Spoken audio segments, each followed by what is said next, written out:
Welcome back. Today's video is going to be a little bit of a walk round of my journey in model engineering. The first engine I had a go at, which I got very excited about, was this little Stirling 60 here, and I struggled a bit with it because it was my first engine, but got it going. Is it the best piece of engineering? Probably not, but it works. Then I moved on to this fan, which probably has the dodgiest crankshaft on it in history, but it still works. Then I decided I wanted to make the Stirling helicopter. Now this one does work very nicely. All of these engines you can see in the collection of videos that I've done. You want to see them running. Then I decided to move on to something which was ridiculous, but I had a go at it, and it's still, I'd say, work in progress, which was a flat 4.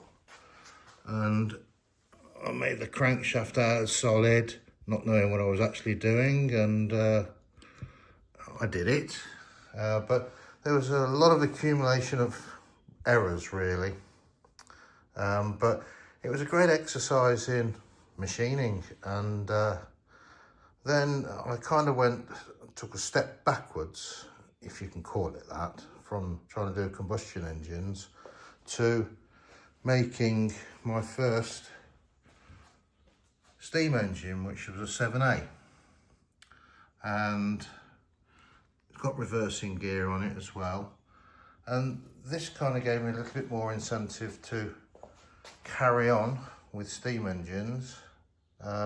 It's not that they're simpler than combustion engines, I think they're just a little bit more forgiving. So from that, I went to climb probably a too high a mountain, but it worked out lovely. I went to a twin cylinder launch engine, and that worked very, very well. From that engine, I went to make the triple compound, which I'm really pleased with, I have to say, and it turns over very nicely. I'm kind of loath to do it on steam because that makes such a mess, and it'll make a mess of the baseboard.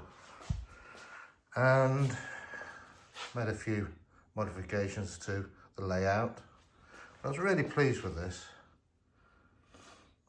So, and then to the final engine, which you may have seen the videos of recently. And this, I think, from an engineering point of view, is probably the best one, because I made all the parts, and when I put them together, the lack of fettling was quite a surprise to me. Everything fitted, everything felt nice. So this whole journey has took me 3 years, and there's a few people I'd like to thank. One of them is Joe Pye. Without his videos, I'm not quite sure whether I would have carried on with trying to learn. Keith Appleton also obviously helped. He's a wealth of knowledge. Doesn't like some of my style sometimes, but that's something we have a laugh about.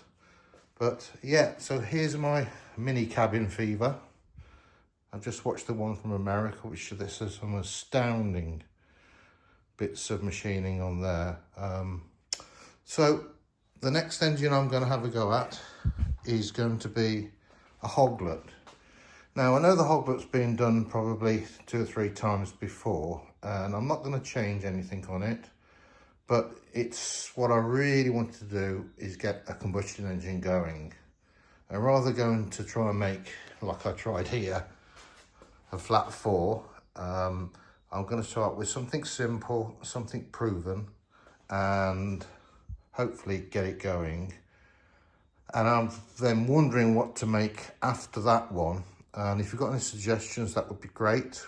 If there's anything you'd like to see me make, that would be even better.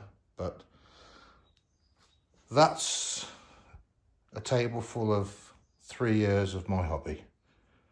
Well, I hope you enjoy this little sort of back in time walk of many hours in the shed. Thanks for watching.